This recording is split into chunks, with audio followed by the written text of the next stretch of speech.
Did you get your coffee? Is it warm? It was. It's halfway through now, though. I see you got one. Yeah. Do you know what? Normally, yeah, I have I do a whiskey when we've been casting, but I realise after like an hour of a cast, I'm knackered, and it's because I'm not continuing my whiskey. I only have one whiskey, so I need to stop, go and get ice, and come back, and I don't think it really works. Well, partway through, yeah. Yeah, we'll have like ice on the side. MiniMatters, a miniature painting podcast. I don't know, but yeah, it's been a while. How long's it been since we did a cast together? Ooh. Probably months now. Well, I think the last time we were all together was it Cult of Pain? Yeah. Yeah, that's not even together though, is it? That's with two other guys. Oh, Two yeah, other yeah. guys. So Yeah. like, how long ago was Cult of Paint? Like month and a half, 2 months? Yeah. Yeah. Well, I've had a couple of months off, obviously for personal hobby. I found that MiniMatters was taking me away, so I took some time off, and Pete steered the ship true. So thanks to Pete for doing that. But it allowed me to get in touch with my paints and paintbrushes again. So I do appreciate that, and I feel that I've exercised some demons by doing that. So I have been absent, with the exception of the Mark Clifton one. But I think we're going to make this threesome a regular thing, aren't we now? Good choice of word. I think it works for me. But then again, I am on the top, so. It's unfortunate, Lionel, you're in the middle. Some might argue that's the best spot. It's a Peter Jamie sandwich. I definitely wouldn't. I think it's been. I'm glad we're back, to tell you the truth. I think it's been a while. Yeah. It feels like a really, really long time, and we've all been doing our own things. So it's nice to kind of go full circle. I feel a bit like with the Beatles, and they went off and did their own things, and then they came back together. It's like back to your roots. Did they break up? I swear they had some tiffs, and then like. Then one of them got shot. Let's not follow the Beatles. I was. That's what I was thinking. It's certainly the first time the three of us have just done a solo cast since we moved to Miniature Art TV, but it's something we used to do when we had the MiniMatter channel. So hopefully we'll be doing more of it now going forward. Yeah, I think so. This has got to be a nice regular. To be honest, we're running out of people to interview. So I was just start ringing my mates or something. I said this the other day. I still think there's a massive amount of there's so many people out there that we can get to interview. Yeah. We could even as I said, I did 2 interviews. I did an interview with well, not an interview. I'm still not sure of my name. Right? What do you think? Hutba's Hangouts, Hutba's Hobby Room, or just the Hutba Show? I got no strong idea. Well, it depends on what sort of things the Hutba Show is going to cover. So you want technically it's hobby related. Hobby Hangouts then. Yeah, but then it's too juvenile and kind of kid-like. Actually, what I want to do is, because I've pressurised Pete off air, I've pressurised Pete via WhatsApp, but now I'm going to pressurise Pete on air. I really want Pete to do painting videos. Peter painting, because it's got the PP. Do you know? I really want him, because he's got the skills, he's got the technique. I think it'd be great for the channel. I really want to put some on air, and I apologise, Pete, by calling it out on air, but I've been doing it. So basically, in the comments below, let's get some comments putting some pressure on Pete. That's what I was going to say. We don't have to put the pressure on; the people have to. What would you like me to paint on camera? Yeah, that sort of thing. Don't say yourself, Lionel. Well, it's likely to be. If it's recording what I'm painting at the moment, it's going to be, in fact, more Imperial Fists. In fact, these guys here, I don't think you're going to get any complaints if you do a video about recording your Imperial Fists the way you do. Surely, though, Peter, you would just do the Sunday preview, Join the Crusade. Well, funny you should mention that, but paint that new release. There is some good shit coming out, really. Which I could always try and record me painting.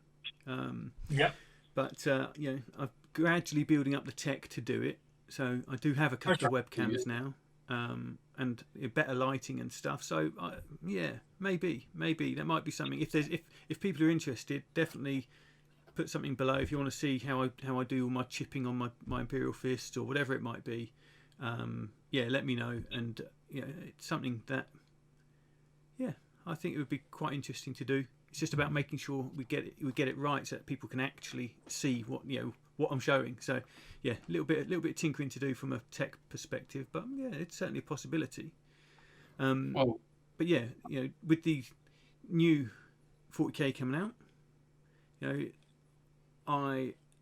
as many of you might know, I do have a bit of a Space Marine fetish, and as per the new box set has shed loads of rather tasty Space Marines in it, and as you can see on the page there, this Sunday is this Saturday, is the pre-order for the new version of 40K.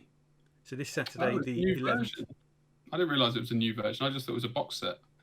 No, it's a new version of the game. So they've refined it over the last 3 or 4 years. Again, it looks like they've undone some of the changes for simplification that they had done in the previous. 4 years already. Something like that, maybe 3 years. Mental. Wow. Yeah, but it's not one of those complete back to basics. It's a complete change. So all of the codexes, or codices if you're Latin, but a lot of all the codexes are going to stay. So it's not a big enough change that all the rules in the books are going to change, which is good.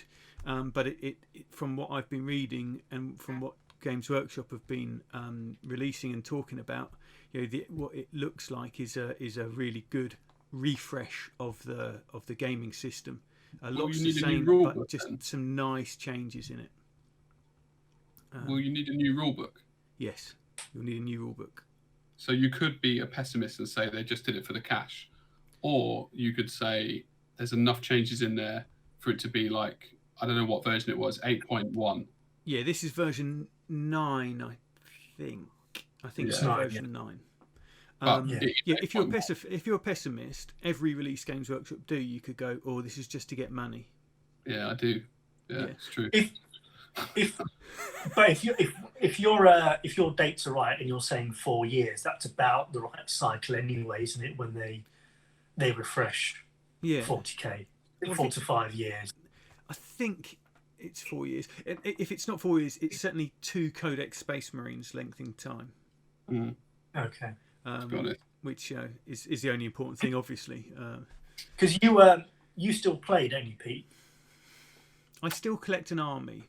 Let's put it that way. Right. I still collect an army. I haven't played for much. I played in 7th edition a lot, and I had all these. When was that? That was the edition prior to the one that we're in now. So that but how, like in years? 3 years. That might be the one that finished like 3 or 4 years ago. Okay, so we've had 8th edition now. Yeah. And I played quite a lot. I had every intention of a mate of mine down here, Damien and we were going to go and do some proper tournamenting. Yeah. And real life got in the way. I painted the army, my drop pods, all those things, which for that edition of 40K and that edition of the Space Marine Codex were like kind of high tier, drop pod in, first turn, load of melter guns come out and blow the hell out of anything I'm playing against. But yeah, I didn't quite get my arse into gear before that meta kind of changed. I think it might have changed 2 or 3 times since then. Maybe it's back. Yeah. Maybe you've gone full circle. Yeah, pretty much. But then my excitement over the models in 8th edition was the Primaris, which I know some people hate them. Some people hate the Primaris. For me, they are just fantastic Space Marines. I'm actually surrounded by Primaris in I'm bits, just imagining them on the floor, like just everywhere. Yeah, it's all over the place. So now I'm dropping instead of money, just throwing plastic screws over his body. Yeah. So there are lots of Marines around me. Gosh, You've hyped up this release now, John. I kind of have we got any pictures?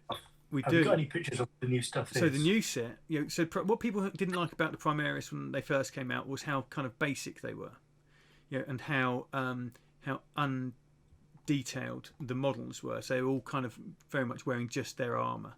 And I've got a feeling I'm not going to get close in enough on this. So there are a lot more robes, which was something which was massively missing from the previous set. No robes, how are these kind of genetically enhanced super monks supposed to fight without their robes? Isn't I it thought only it was Dark Angels that had I robes. thought only Dark Angels that wore. No, loads of them. Okay, full robes, maybe dark angels, with the hoods and stuff, but loincloths and just the general baroque detail was totally missing. I didn't mind that, but a lot of people found that quite challenging, and they felt that it wasn't Space Marines as they saw them. Okay. However, this new set, there are lots of robes, lots of blokes with big shields. There's a guy in there with a big shield with a skeleton on it. So they're really like up in the ante in terms of the grimdark as they Can we call see it? Do we have a photo, like a single photo? I thought I had on this page, and I've kind of realised that that this is all about what's in the box. Everything other than the models. If not, we can put it in post. You could can't we? just I bring up. I can. Okay. Ta-da! Here are some pictures of the models. I might just get them up on mine. What to have a look? Have you not seen them, Jamie? I didn't know anything about the release. Oh. I unsubscribed from Games Workshop. Actually, they kept emailing me with crap. So, like, not stuff that was interesting, if that makes sense. Yeah, no Eldar. Not Eldar, basically. I didn't want to go there. So, what's it called? 40K. It's called Indomitus. Predominus. Indomitus. What Roll does for that the mean? tongue. So yeah, you should see lots of blue robed Space Marines, which are really very cool. Oh, I see what you mean now about them not being, a lot more complex. I'll tell you what I found interesting about this release, because I watched the trailer, but I didn't realise that was. Yeah. They're doing Necrons, but Yeah. they look quite childish. The Necrons. Here's some Right, pictures. here we go. There's two Do you know pictures. what I mean? They look. What- They might what do be you because think it's about a 3D model that they don't look as sort of disgusting. They don't look as lifeless as I imagined. They're very rounded and smooth. I guess the material's living, isn't it? Yeah. So with Necrons, not only is the material living, but their souls have been trapped in these robot bodies. So to some extent, they are kind of they are living in a weird kind of way. Yeah. But yeah, so the model, the new box is coming out. Now, one thing I wanted to talk about was the nature of a limited release. So one thing which seems to kind of set everything on fire, set the internet on fire, is the fact that actually it's a limited release of the box to start off with. So I hadn't appreciated it was limited. Yeah, so to start off with, you this box is there's a certain number that have been made and they're going to be shipped. And the rulebook itself is like one of those advanced rulebooks. Sorry, not advanced. What they call the special edition rulebooks. So it's got its own kind of cover on there, which is not the standard one. And then they'll release a normal box after. Yeah. They're releasing the actual kind of rulebook on its own alongside the rest of the release at this point. But in terms of box sets, it seems as though it is just limited to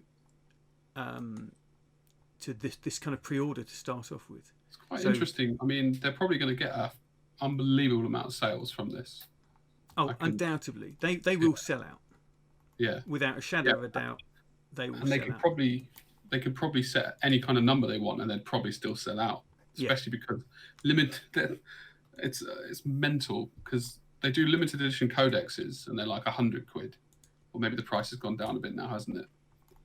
No, they're still really very expensive. Oh, okay. And they sell out within seconds, don't they? Yeah, some of them do, especially some of the kind of more popular armies. They just, that's it, you know. Yeah. If you're not up before 10 and kind of sitting there F5ing, it's like Glastonbury all over again. Yeah. I suppose we don't want to critique all the models because it's just like it's coming out, but they remind me of the Invictus, I think they're called, or the Forge World guys with the shields. Oh, some of those guys are. I don't know which the Forge World ones are, but here are some pictures of the Space Marines, and to kind of give an example of what I mean by that sort of baroqueness being back. Why do they need a shield when they're already super soldiers? Because everybody else, it's like Superman is impervious to everything, apart from when you have some kryptonite. So but in 40K everything is kryptonite. So there might be these super soldiers, but everything just has a way of penetrating their superness. But the other thing with Space Marines as well is they're very not traditional. I'm trying to think. There's a whole I can't think of the words now. A tradition. What elaborate on it. Tradition. Like church and monasteries and monks, they've got kind of a relics and whatnot. Is it the case that they're carrying? Are they carrying shields more for show and more because it's a holy relic, or in a sense of tradition more than it serving any purpose? Well, game-wise, their shields are significantly more powerful than their power armor. Oh, right, fair enough. So they can attack with a shield, like they just bash people. No, they use their power sword instead for that. Oh, their power armor. Sorry, I thought you said power fist for some reason. No, their power armor. So they're kind of. Sorry. The only comment I would make from the new models that I have seen, I've had a quick look, is that the bikes look like the tumblers. Not the tumbler, but the bikes look like the bat pods from the Dark Knight. That's the only observation I'm going to make. No, there is, and there's also a like a buggy. Which I saw the guys cast on that. Whoever it was, what's that thing called? Siege Studios. They were talking about it in depth. Yeah, I saw the bike there, and they were slating it, and it does look mental. To be honest with you. Yeah, but the thing is, it's the Space Marine aesthetic, and I think there's a lot of people seem really surprised by the aesthetic and by the way it looks. But really, we shouldn't be surprised. If you're immersed in the industry and you paint a lot of Space Marines, as I'm sure painting studios do and will do, particularly with this coming out. The fact that the Space Marine bikes look like the new Space Marine bikes look like the old Space Marine bikes, we shouldn't be surprised. They should do in a way, shouldn't they? Really. I mean, I don't know where they're getting all this technology from. I suppose I should read the book and then I'll actually. I mean, I definitely won't, but if I did read the book, then I would have the answers that I've got. So they must have released new Necron characters as well, right? Yeah, there's loads of new Necrons too. Yeah. Necrons, they all, to me, and I could be biased because I'm a Marine player, they all just look like Necrons. They're just, some of them are big Necrons, some of them are small Necrons. And one thing I was hoping to find a picture of when I scrolled down here was the weird War of the Worlds style Necron. So that. I think I saw it in that preview at the back. Yeah, it's here on the picture. You can kind of see those things are really interesting because they're a little bit more different. Whereas you've got Necron warriors, then you've got some slightly bigger Necron warriors. You've got some Necron warriors with 3 legs, who are a bit bigger again. But then you've got those kind of crazy walkers, which that's for me when it starts getting more interesting. But as Necrons go, these guys, I like the fact that what they've seemed to have done is they've taken the old style Necrons and then made them look like they have actually been kind of rotting underground for. It's something ridiculous in the lore, some like 10 million years or some crazy amount of time. Pretty old school, that's for sure. Yeah. So it's like one of the original kind of intelligent life in the galaxy, in our galaxy. Are you going to get them, Lionel and Peter? I guess Peter, you definitely will. I was about to ask Peter the same question. Yeah. Are you going to pick up the box? Yeah, I'll get the box. Well, you, Lionel, you've been doing a lot of painting recently. I have. I'll be honest. I'm struggling at the moment with Games Workshop, in the sense that I've moved away from painting those kind of models to other types, which I'm really enjoying. Like a little kidney shot, just right there. Just a little dig there on Peter. No, because like I said, what they do very well. Just hear me out. What they do very well. But at the minute, I'm exploring some other things that I'm really enjoying. Now, I think the key for painting GW models is, I think, for you to be able to do them, you've got to be having a game waiting for you at the end of it. Without there being a need for me to game with them, I don't really enjoy them as a canvas at the moment. I've tried to paint a couple of GW models. I've painted an Elder Wraith, which you guys have seen, and I also painted a skeleton to play around with. Sorry, I forget what they're called, but one of their undead things, chain rasp or whatever, and to play around with the OSL, and that was okay as one model. But I really struggled to enjoy it. I was kind of doing it to apply methods that I'd learned on larger models and smaller models. That's not to say in 2 or 3 months' time, I'll have the vibe and I'll see something and go, that's captured me and I want to have a go at painting that. But at the minute I am, and let's be honest, I've tried to do it for Instagram, in terms of follows, likes and hashtags and whatnot. But I struggle. At the minute, I'm really struggling to enjoy painting that canvas size. Yeah. And I'm just not in that mindset at the moment. So at the moment, although I know the internet's going mad with this, with what's being shown, the bikes and whatnot, I'm struggling to find anything there that I would get past base coating. And then going on. The ultimate insult. No, but I totally get it. No, because like I said, the models are very good, but I think with me, it's the mindset that unless you're going to build an army and play with an army at the end of it, or unless you're going to do a Golden Demon piece, and we're not going to have a Golden Demon out till next year, there's other canvases I'd rather explore at the moment. That's just a personal thing. It's not, and it's not to say that in 2 or 3 months' time there's going to be a release of a Space Marine. I'm going to think, actually, that's fantastic. I want to, but at the moment, because you've seen what they've got to offer. But at the moment, with this release, I'm not going to be rushing down the shops to buy anything. Yeah, no, I'll be waiting for 10 o'clock on Saturday. But I totally get where you're coming from, Lionel, because I couldn't just paint Space Marines. No. And also when I'm doing my Marines, I don't do the heavy metal style. So I don't try and paint like they do. I paint them like I do. So it's a lot more airbrush kind of gradient and shading, and then I almost kind of move on to battle damage. And the thing I'm trying at the moment is a lot more military modelling style streaking and panel lining and all those sorts of things. So I'm having a bit of a play, and that keeps it interesting. So I'm not. I would not find painting heavy metal style interesting for me.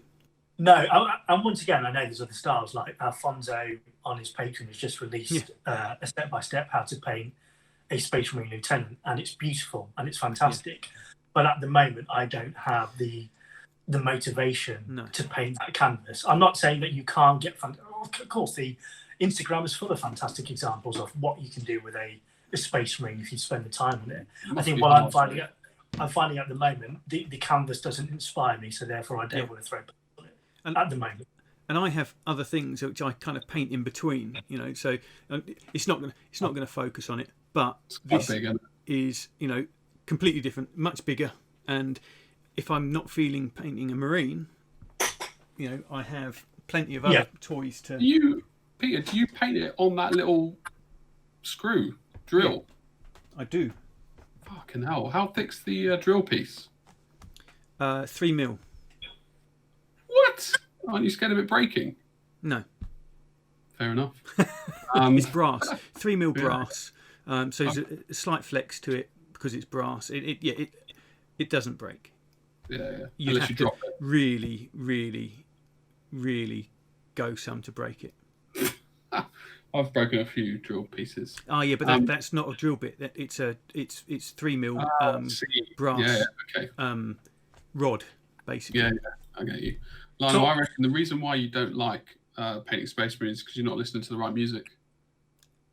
We spoke about this briefly before, but I'm still really curious to see. Surely you can't just listen to Interstellar soundtrack on repeat. Right? Like, surely that's not a thing that you can do. Are you asking me specifically? Yeah, Yes, we're calling you out on listening to Interstellar on loop. You wanted to talk. Let's just explain it. You wanted to talk about what we paint to, or what people paint to. No, it's completely organic and natural. I didn't want to talk about it. It's just where the conversation went. Okay. So I am curious if you do listen to Interstellar. Interstellar, to begin with, is a fantastic film and soundtrack. So Yeah. I'll hear nothing said against it. But in terms of what I paint to, what I found at the moment is I tend to be listening to themed suites in YouTube. What's that? Yeah. A music suite is a collection of music. So SUITE. It's called. Yeah, not like Quality Street. WEET. Yeah.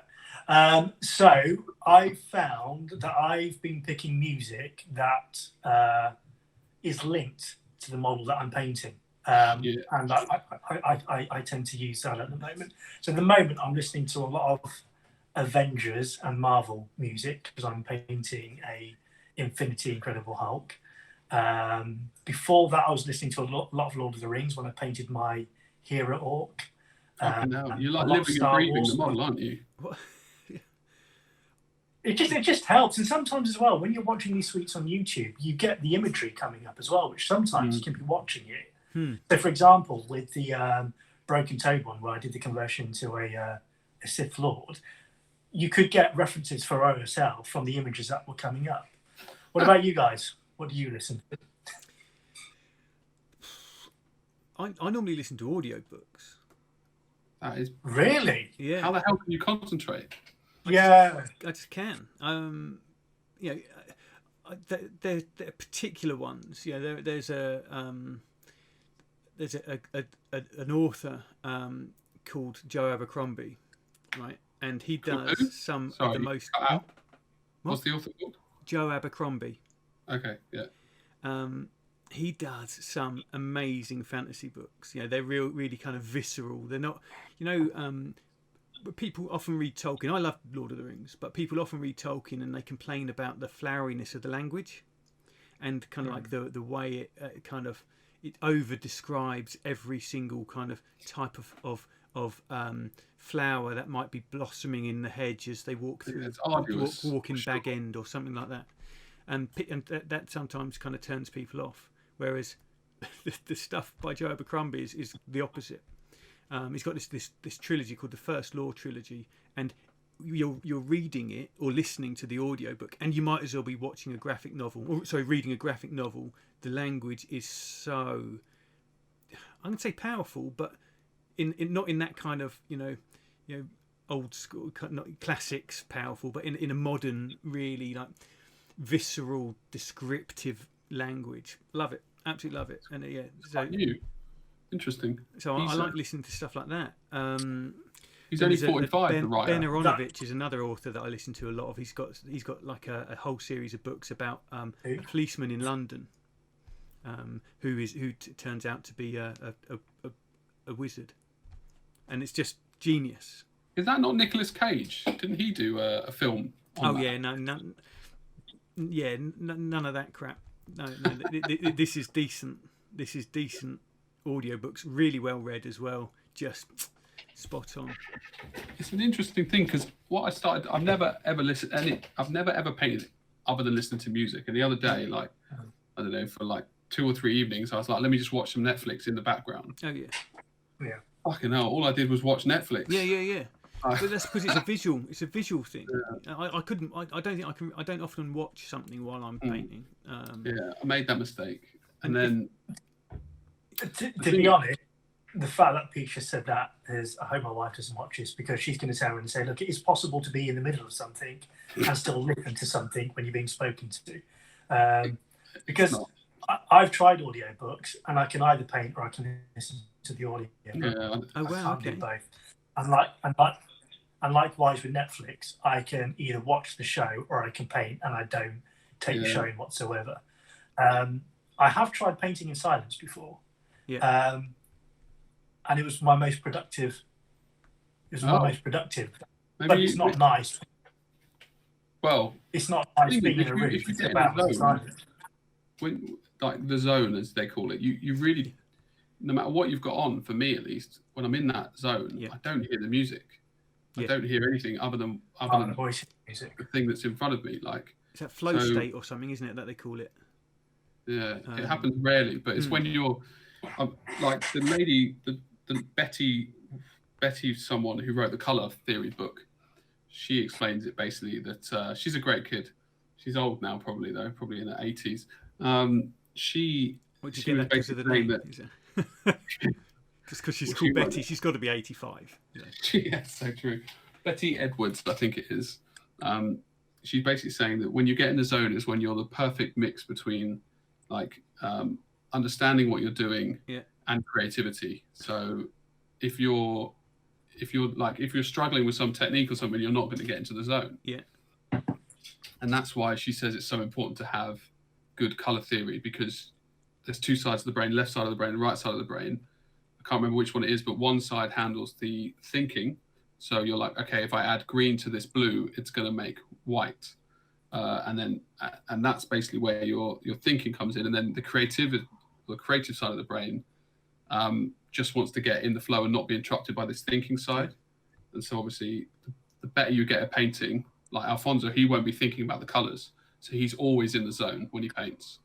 Whereas for you and I, Lionel, I imagine we're still very much where we have to think about what colors are going to do. And that brings us out of the zone. So Betty Edwards is a great gal. And it's really, that's a really interesting topic, that kind of flow, because the other thing they say about flow is it's got to be challenging enough to occupy your mind so that you're not thinking about everything else. You're not thinking about your bills you've got to pay. You're not thinking about what you're doing at work tomorrow. It's got to be engaging enough that your brain is focused on the task, but not so much that you're having to really think. It's a fascinating topic. Really. Have you found with Bahogga Gogga from Journeyman that it's been hard enough for you to actually get into the flow?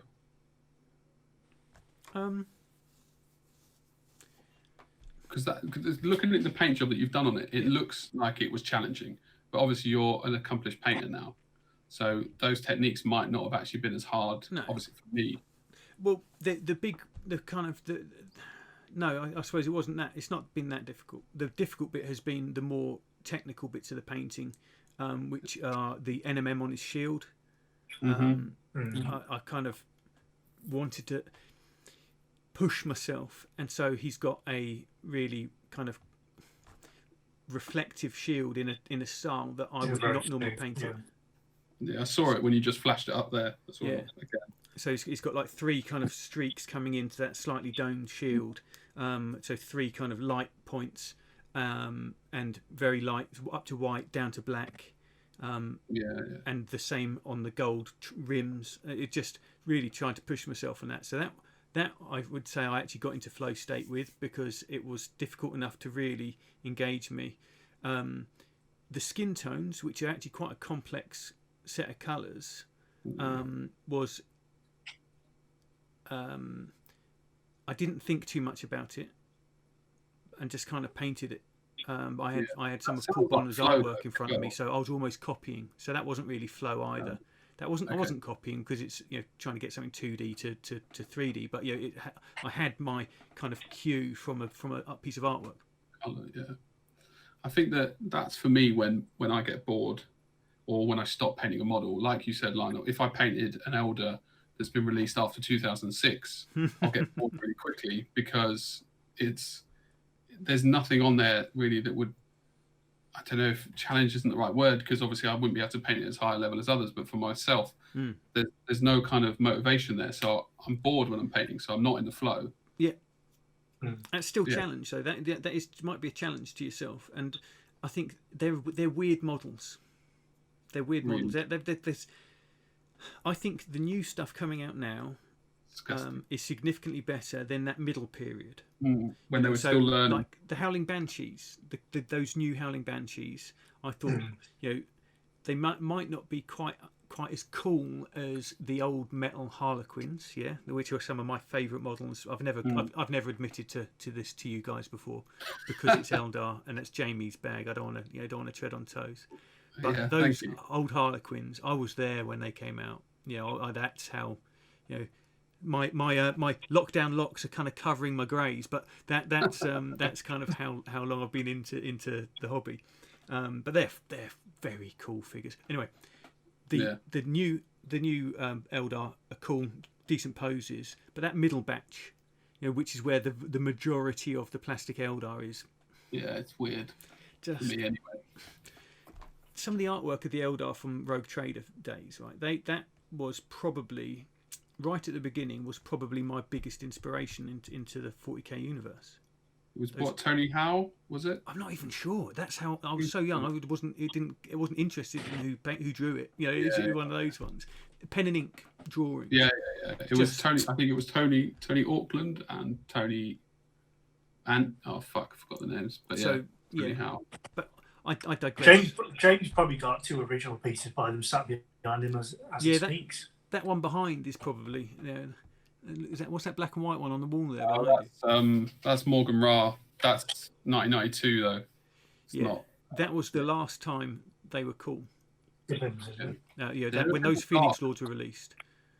Yeah, I think I can never ever really complain about the new Games Workshop stuff, because I'm so sure that in 20 years the youths that were growing up with the current stuff, they'll be complaining in 20 years saying that it's not good. It's not how it was back then. Yeah, it's not like those 9th edition Necrons. Yeah, exactly. But to me, it's just a pile of crap, because I like the old stuff so much. So no matter how good the new stuff is, I almost don't allow myself to like it. Okay, question then. So you like the stuff from the late 80s, early 90s? And 1999. Oh, okay. Also the 90s stuff. Yeah. This is a kind of flipping back a second. Do you listen to music of that period when you're painting them?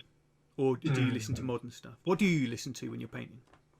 Yeah, you've not answered your own. All sorts, guys. That wasn't my question line. It was a natural flow that just came up. Sorry. What do I listen to? I listen to basically whatever the current album is that I'm listening to. Okay.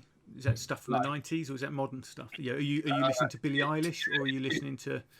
I think my favourite era is the 70s. It's like my favourite kind of era of music. And then you're probably loving my Bee Gees. Not Bee Gees, no. And I really, I suppose Queen were 80s. I really don't like them. You don't like Queen? I I've like tried to Queen. listen to their album. I just don't understand the movement behind it. I think they're overrated. I just do not. Bohemian Rhapsody, I just think was I don't even know how many there were. Were there 3 or 4 of them? Taking the mick, released it, and somehow it went viral. It's just not a real song.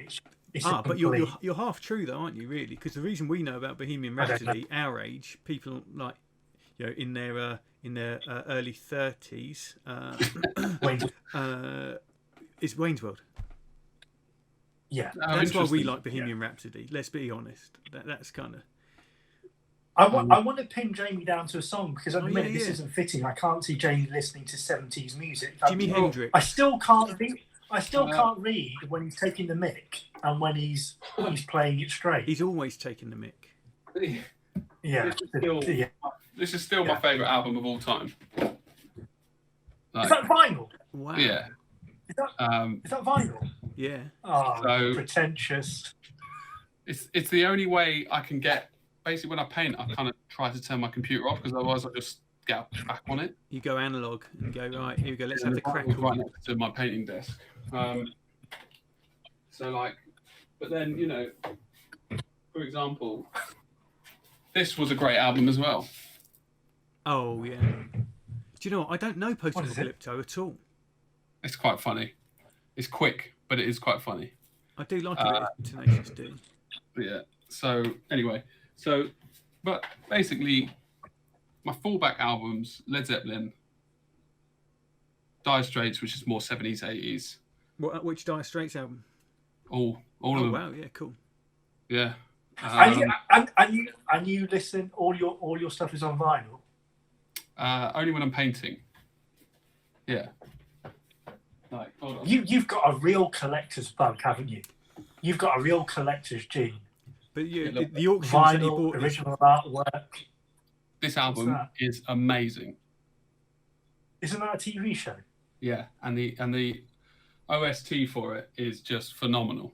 Like this rivals. OST. He's got all the words as well. Oh my god! This rivals Lionel Interstellar soundtrack. It's like anyway. So, but yeah, normally it's just whatever album is. Ooh, okay. New. Really good soundtrack. Blade Runner 2049. Ah, Hans Zimmer, isn't it? Yeah, very good. Now that I have listened to whilst painting. Yeah. Appetite for Destruction by Guns N' Roses. If we're talking music, that's another one that I listen to while painting. I've got a bit of a thing for that's kind of when I was first really discovering metal. Even though these days people wouldn't even consider, I'd probably put it with the rock section, but at the time, hilarious, isn't it? it was in 1991. I think I was a couple of years late, so I went backwards. It's like the album was like 89 or something like that, but that was a formative album. Wait, which one are you talking about? You're talking about Blade Runner 2049? No, Appetite for Destruction now. I've moved on to... Oh, right. Oh. I've got that there. See, this is the thing. This is what I was going to talk about. There is a huge, I would say disproportionate amount of people I found who paint, who listen to rock, metal, punk It used music. to be a metal thing, though, didn't it? What? Sorry? Warhammer was built around metal. Like everybody who played it, pretty much. It's the culture. Yeah, it was. When I first started going into Games Workshop, right, they from the outside they looked a little bit like seedy kind of sex shops. They were kind of really dark, and the guy behind the counter was often in front of the counter wearing a big leather trench coat with shoulder length hair, and everybody else in there was wearing heavy metal t-shirts. Yeah, totally. And it was very much part of that kind of culture. It really was. They used to have artists, didn't they? Who was Man of War? Have you ever heard of Man of War? They are like a proper metal band who produced some albums, proclaiming the greatness of the Space Marines or whatever it might have been way back in the day. They wrote a whole album called Warhammer, and it was just about 40k. Yeah, it was almost screamo, but not quite. It was pretty heavy. All the artwork from that era is just either glam rock in the sort of early 90s, and then going back a bit before that, it was just proper rock. It was synonymous with it. Like the music they used to have on the shops was literally just rock music. Like it was brilliant. Right. Yeah, but we've moved away from that now. Now it's all more like sci-fi. Now. Everyone's clean shaven and 14 and wears a suit. Like it's pathetic. No offense. No, but I no find offense to 14-year-old suit-wearing viewers, obviously. But I find a lot of painters now still listen to that who weren't even. I don't know. I just found it was. I mean, you don't find many guys who listen to R&B or hip hop while painting, you see, or I don't know. Or anything outside. They'd be ostracized if they were like a little bit of Dizzy Rascal. I'm good with a bit of Boy in the Corner. That. I listen to R&B and hip hop. Yeah, but R&B's a bit soft, isn't it? You want a bit of, bit of grime. If you're gonna be listening to something which is Hello, Pete. Really don't like grime. Dropping the terminology. Well, that's my terminology mic drop there. But that's all my knowledge. No. Stormzy's great, you know, but I wouldn't listen to him while I was painting. Yeah. I think you need a bit. I don't know. I like a little bit of guts when I'm painting. So it might be some old Metallica even, you know. Yeah, Black Sabbath, favourite band until they went really bad. All that just sounds like white noise to me. All that. Oh my gosh, their stuff's amazing. I think the first 4 albums of Black Sabbath are strong. Basically, there's a whole list of vinyl that I'm not allowed to buy because it's the only time Tina knows what to buy me. So yeah. It's basically a guaranteed gift from a family member now because they know I'm going to love it. But that's quite cool. That's cool. I like that. It's nice because you kind of expect it, but sometimes you don't get it and you're really annoyed. So it's like basically though. I've just got a completely different vision of you now. Like you come up to do some painting, you put on your smoking jacket or your dressing gown, you slip on your vinyl, almost like you're seducing the miniature. You slip on your vinyl, put on your mood lighting, and start painting. That's why his blends are so smooth. Yeah. Polar opposite. I think. I do think. Just when I didn't think he could surprise me anymore, Jamie. Say again. Just when I thought you couldn't surprise me anymore, you go and pull it out of the bag, don't you, with your vinyl collection and your 70s music. It's a very small vinyl collection, though.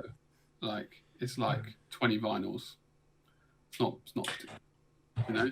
Yeah. I do buy 2 though to keep one sealed. No, you don't.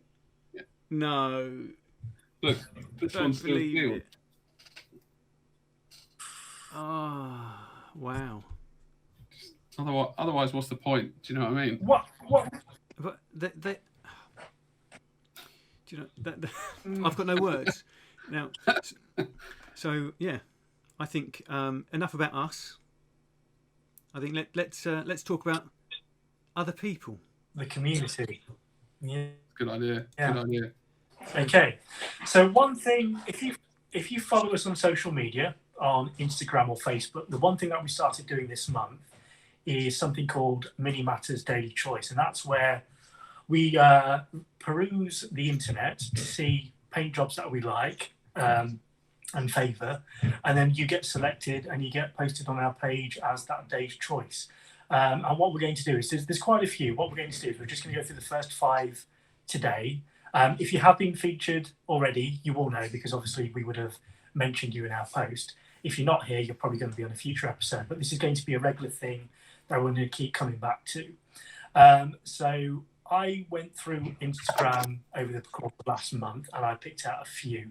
So the first one up there, all the handles at the bottom are Instagram handles. So if you want to follow these people, these artists, just type that into Instagram and you'll find them. So the first one there is from @Fran Lopez Paya.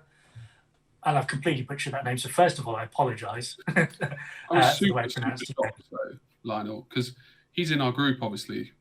And yeah, stuff like this model, I know I don't want to wax lyrical too strong, but I seriously am impressed by it because it's really bloody good.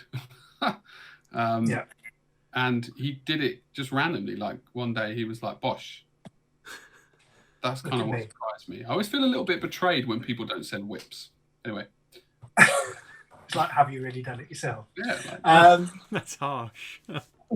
The thing I like about it, look, technically the whole piece is painted beautifully, but what I like about it, and the thing I'm trying to study at the moment and struggling with, is directional light. So you've always got your ambient light or your zenith lighting, but your directional light where you can see where it's coming from. And I think he's executed it perfectly here. You can see where the light's coming from, where it's going, and you can almost feel the heat on his face in terms of the temperatures that he's used and where he's focused it. So that's why this particular piece stood out for me. I mean, overall, it's been executed really well anyway, but the reason I particularly like it is because of that characteristic. Pete, you've got more technical know-how than Jamie and I. What do you think about it? So for me, the standout bit here, part of this paint job for me, is the cool warm contrast. So you can see, as we're looking at the picture, let's use the top left image, as the reference. So what you've got is on the view on our right hand side of that picture, you've got the warm highlights, and that's what's hitting his face. And the scale mail all down one side's all lovely and warm, and he seems like he is somewhere where there is it's a warm place, and then there's like a beautiful transition across the centre of the piece, and then look at those crisp cold lights on the left hand side, even on the fabric. And the reason what makes that stand out to me is that I can see that you've almost got brown on one side of his clothes, of the cloth, and grey on the other side, yet my eye is not, that doesn't think that's a half and half t-shirt. It's not like a half tops grey, half tops brown. What I'm seeing, I could even be wrong, but what I'm seeing is a kind of a cold side and a warm side of the same fabric. And Brilliant. if I was to pick something which I think is just spot on with that, it's that bit. It's just that little bit of highlight on the scale mail just sells it for me. Makes it look really. It kind of destroys any view of scale of that being like a 1/10 bust. Impressed. I'm impressed. I like it a lot. Little Fran. 3 thumbs up. I like his cheesy grin. It makes me. Can't quite work out what he's doing. It's like he's just killed a deer and he's just like, or he's like, if it's the one thing that I perhaps would have done differently.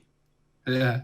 Look at what he's done with the eyes. So his eyes, he's not painted the whites white. He's painted the whites almost like his skin tone highlights, which is like quite a classic way of doing it. Yet the teeth, and it could just be the photo, but the teeth look like they are, proper pearly whites. It's he's got some seriously good toothpaste. So, but it doesn't spoil it because the other bits are so good. But that would be the only thing that perhaps if I was to be like, get a bit of sepia wash in there. Just if you do watch this, Fran, that advice wasn't free, so we do need some sort of remuneration. Yeah, you can send me the bust. I've got a cabinet for you. It's really great work. No, it's a lovely piece. Brilliant. Totally. So okay, next. I think I might have a kind of me talking about the cool warm. It's like hold my beer. And this guy steps out. This is anyway. Lionel, I'll let you talk. No, once again, Pascal painting. Jamie and I know him from the Journey Pledge. He's a very accomplished painter, or becoming a very accomplished painter. You met him, Peter, at SMC last year. We went for dinner with him, and he managed to secure this was one of the pieces in his display, but he managed to secure a gold standard, and I think that's the first time he had entered SMC. So next year he's going to have to be looking at entering into Masters. But this piece, more than it's technical, it just draws the eye. I just think when you're flicking through, it's very easy to flick through Instagram and digest photos quickly. And it takes a special piece to make you stop and catch your eye. And that's exactly what this did for me. Obviously, when you scroll through and you see, once again, that rich magenta reds with the cold blues, beautifully executed as well, where you've got the strength of light on the shoulder, but it fades up onto the skin. It's more translucent to the skin. And sometimes, you can't see it on this photo, but it's easy to look over and not realise he's actually done some really nice tattoo work on the hand as well, because this guy is obviously meant to be some kind of cyberpunk Yakuza. There's some brilliant pieces on it. The reflection on the tie as well.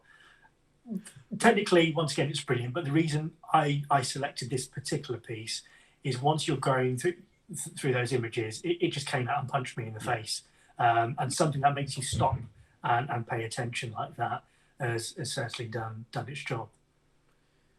But it's there's also what I think worth noting are some of the subtleties. I think, and it's not just the photo, because we've seen this, as you said, Lionel, we've seen this one. at SMC, and the skin tones, superb. Non-metallics, superb. Just really sells it. And I think sometimes just managing to capture that look on his face. Yes, it's sculpted on there, but it's so easy to to destroy that with the wrong painting. And that I really like this piece. I like this piece a lot. The thing is, there's so much good stuff out there. I'm probably going to say, oh yeah, I like this a lot.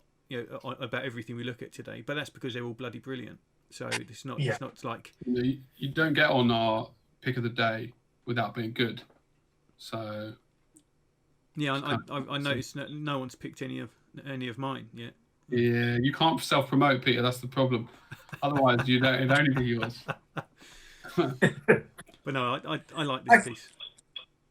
Actually, circling back to that point before Jamie offers his opinion, when you said about skin tones, the other thing that you almost don't pick up on it because it's been done so well is he's captured the ethnicity of the character. Now, it's one of those things that if you didn't do the skin tone right, you'd notice it. But by doing it right, you just merely don't. Yeah, you merely just don't notice it. So actually, he should be complimented for getting that right, but you don't notice it because it's not wrong, if that makes sense. Oh yeah. Yeah, there's that uncanny valley thing, isn't it? So he's been obviously been sculpted in a certain way to try and represent that, and you'd know there's something not quite right. Yeah. Cool. Jamie, thoughts, Jamie, on this really one? Good. Yeah. Moving on. I can't really add to it. All right, there's not much more to say than what you guys did. I like the piece. I think it's interesting. I don't know if he did it first, but a lot of models now have the blue, red colours now. It's definitely a popular scheme, and it's clear to see why, because it's so striking. I think that's why, Lionel, I liked your. Yeah, go on, Peter. No, but blue red is often cocked up. Yeah. Do you know what I mean? People often, and you're like, it's blue and it's red, or it's over egged, and the oh crikey, what's the bit in between the colours? The transition bit. Transition. It is the bit. It often gets kind of messed up, So and neither of these two pieces mess that up. Yeah. And I think that it's only a subtle thing, but again, that uncanny valley thing again. What sells that as if there's some neon, just kind of a big neon sign about the kind of drinking establishment or dancing place, shall we call it, that he stood outside of. I didn't actually think about that. The fact that actually there is, it's natural the way it goes from his kind of blue cold suit to the magenta lighting. Interesting, Lionel. You've got a pink light in the back of your. He got it when he saw Pascal's paint job. He's like, "Oh, I want a bit of that." Yeah. I saw how flattering that was, and I thought maybe I can come across better if I put some pink lighting over my shoulder. It's not working. Yeah. Nice, mate. I like it. I think what I was going to say is I think what you did well on yours on the Batman liner was adding that grey. I really like. I think for me that makes your colour scheme work a lot better, because if you just did the blah blah blah, it wouldn't be so striking. I think because you've got that solid grey, and you haven't over-egged the pink or the blue. You've just used it as almost highlights. Is why I like it. I know no one's going to see it, but check our Instagram. I'm sure Lionel's probably put it up loads of times on daily, because he's our Instagram master. I haven't there. No. If we move on to the next one, Jamie, you start off first because so this is a model painted by Kiki Barola, and it is a man with a cigar, and he is made of metal, and you'll see here he has some red on him, and he also has some white and grey and black, and some yellows. Actually, now I'm looking, it's layered, so it's complex, which is good. You should never ask me to do critiquing. Basically, No, not critiquing. I'll do it simply because that was all a joke. Yeah, I love it. Yeah. And I think what's interesting is the model that I've got that model in resin, and it looks nothing like what he's done. No. So those lines don't exist. He's painted them. So he's basically created. He's gone from like a dirty kind of Texas truck driving thug to making him into a Marvel character, and he's done a bloody good job. And also, interestingly, is that OSL from the cigar? I guess it is, right? It's OSL. I'm not too sure whether it's from the cigar or not, but no. Anyway. Well, that seems a bit strong. If it's from the cigar, then it's wrong. I don't think it is. When I look at that, I don't see that coming from the cigar. I see that from something in front of him. Or the smile on his face. He's lit something up. Something's on fire because he's broken something and smashed it to pieces, and it's on fire. Crazy bastard. Yeah, you can just look at the look in his steel eyes. Those dead eyes. No, I think it's really good. I think he's done a great job, and I think it can't be understated that he's not meant to be a metal character, so he's added that on. It works really well, doesn't it? It's just Colossus. Somehow all of a sudden he's there. Lionel probably even knows the guy's Colossus's real name. Come on, Lionel. No. Let us down. I mean, once again, the reason this stood out to me is, it's plain to see that I've got a strong affiliation for anything comic book based. But non-metallic metal is not easy to do, particularly very shiny non-metallic metal. And if you see this bust in real life, there's a lot of curvature in there. There's a lot of volumes in there which aren't that easy to interpret. So the fact that he's attempted this technique on that bust and completed it so well is mind-blowing. I mean, the bust is stood right there on my desk, and I look at that and I look at this, and I still find it hard to comprehend how he's done it. And as James rightly pointed out, have you seen another angle of it? I haven't. Oh, there are other angles, but I haven't. Yeah.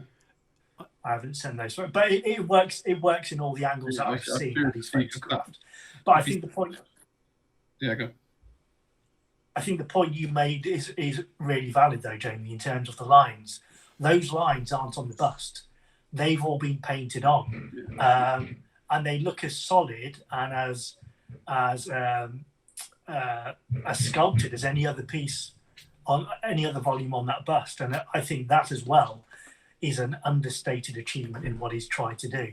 Well, I say tried to do, in what he's achieved in doing. I think it's an amazing piece. Mm. Yeah. So Norris and Crusoe, what a name.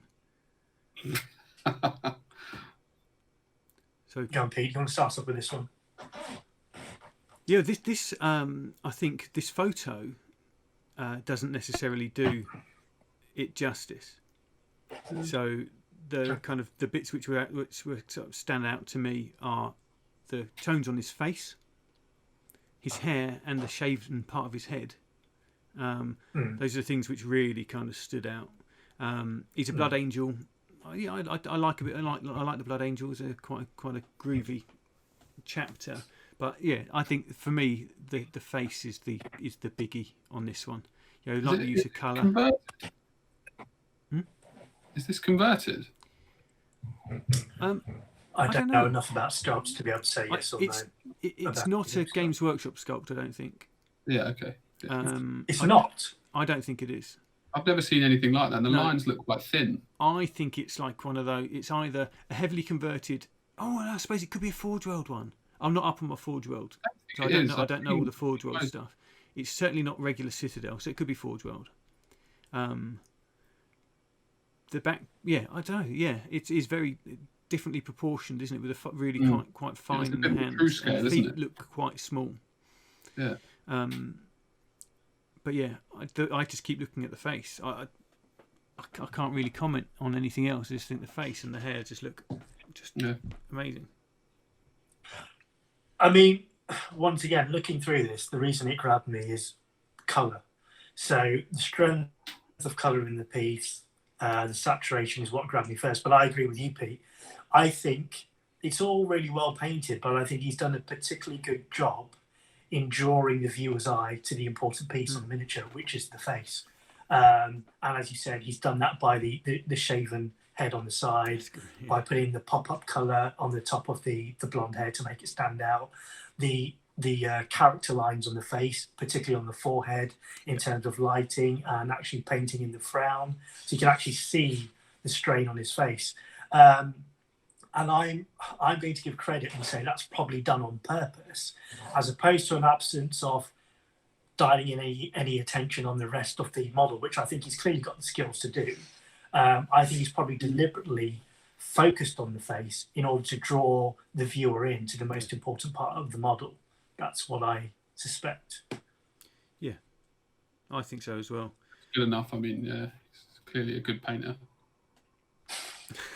That's Jamie's. Yeah, absolutely. I think probably the top compliment you can get, really, isn't it? Yeah. Yeah. I think the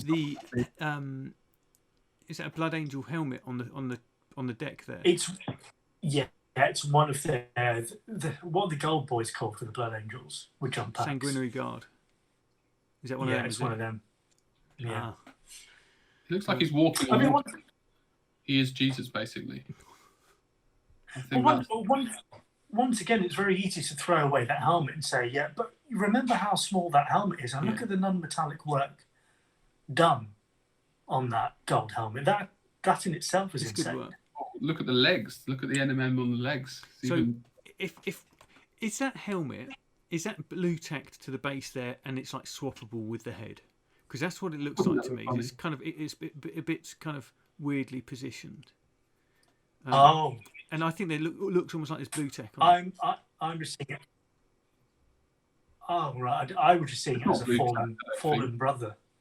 But there's like a weird ridge just underneath it. Yeah, but there is also on if you go to the left slightly of your mouse, it's the same colour there in between those.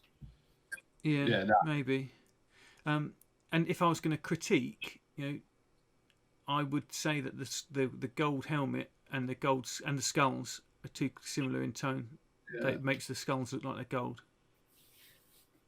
Yeah. But that's being fairly picky. If we stay on a model too long, then we start getting picky, don't we? Yeah. I think I think what I'm interested to see is that model's actually 20 centimeters big. We just didn't realise. Yeah, it's actually converted one of the toys. I don't know. I don't think it is. I think it's a no. That's definitely 30 28 mil. White, same one. Yeah, that was the joke. So should we move on to this one? Sorry. And then let's move on to this one, which is just render straight out of a graphic novel or something. Yeah, or a render. It literally looks like a 3D render, which is a compliment. This is exactly why it caught my attention, because I was looking at it and I was thinking, wait a minute, is that a 3D render or is that being painted? And I went onto the profile, had a look through, and you can actually see that gun isn't fully completed. So the gold part, which looks like it's rendered, is completed. You're in the barrel and one. Yeah, I think we're losing you, Lionel. Still, you can see that it's not being finished. And then I've seen other pieces by this artist, and they seem to be. Sorry. All right. Like a 12-second delay. Basically, we just couldn't hear you for a while. Well, Peter and I are still here. So, what do you think of this, Peter? Should we just let Lionel catch up? Yeah, it's impressive work. Yeah, can you hear me now? Yeah. Yeah, we can. But I don't know whether you said that 10 seconds ago or whether you said it just now. I don't know what the delay is. I'll WhatsApp you.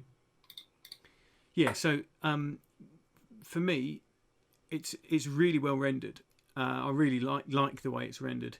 You know, it's not my taste, if you know what I mean. It's not, you know, in terms of like my personal preference. It's a bit too showy, a bit too blingy. However, in terms of execution, you know, I'll be really interested to see what the whole model looks like. Basically, what he was trying to accomplish, he's done exceptionally really well. Yeah. Just you don't necessarily love it, which is. But that's just taste. That's not quality. That's not a quality issue. Yeah.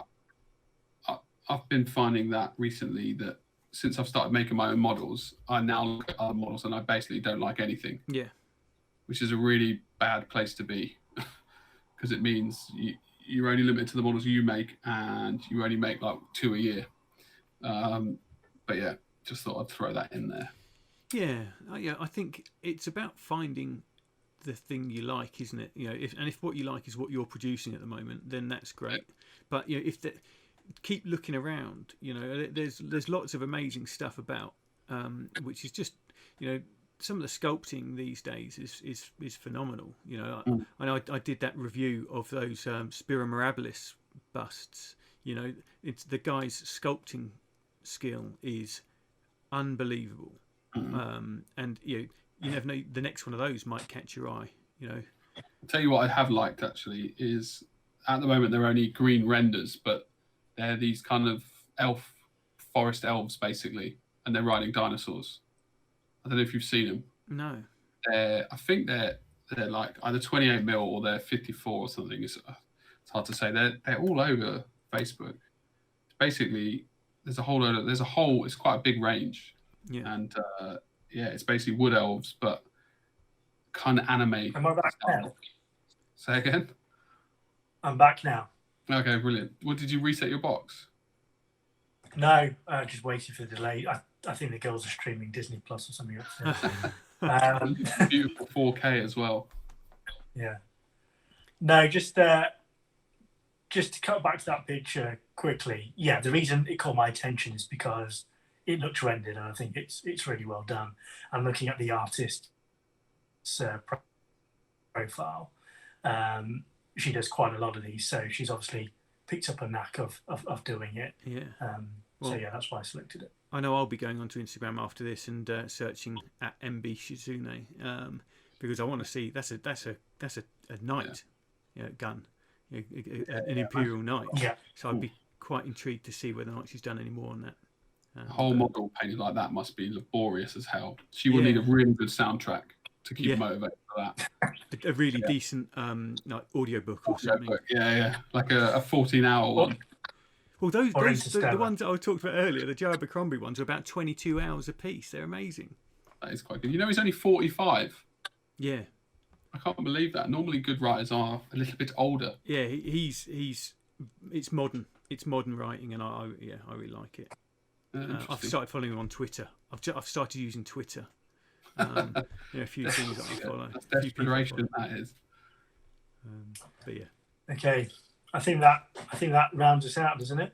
I think it does. We're back with Fran's model. Fran gets a double shout out. That's how good he is. I think that rounds out the show for this week. Yeah, nice. Week. We're doing these weekly now. Oh no, I don't. For this episode, let's leave it at that. Yeah, this episode. Well, if the whole point is, we don't need to say goodbye properly. It's just a conversation amongst three friends who are coming together to talk about the hobby. I'm talking to you two, not the TV as well. Obviously, we can. Anyway, yeah, it's been fun. It's nice to catch up. Yes, it has, and it's been a while. So yeah, really good chatting, guys. And if anyone's made it to the end, thank you for joining us while we have our catch up. The 12%. You what? The 12% of the viewers that stay behind to watch all of our videos. This one would have been so interesting. We've got at least 13%. I'll be happy with 1%, to be honest. just circling back to this. So obviously, with regard to this, we kind of searched the internet and Instagram to find pictures that we like. But if you want us to have a look at your pieces, use the hashtag Minimattersdailychoice. We'll have a look at those, and we'll have a look through those. If there's any that we like, then you could end up being the daily choice and featured on our page. Yeah, and we definitely need the obligatory like, subscribe, share, tell all your friends, tell your mum, tell your dad. You know, just let everyone know how wonderful we are. That's fine. And it's really important. Apparently, I was reading online that you have to say it at the end of every video. It's funny, isn't it? I was reading online that just don't beg people for follows. Don't beg. Well, Like, we're gonna have to find a medium, aren't we? Who knows? Jamie's begging. I'm not. Watch it if you like it. Come back if you want some more. Yeah. See you later. Cheers, guys.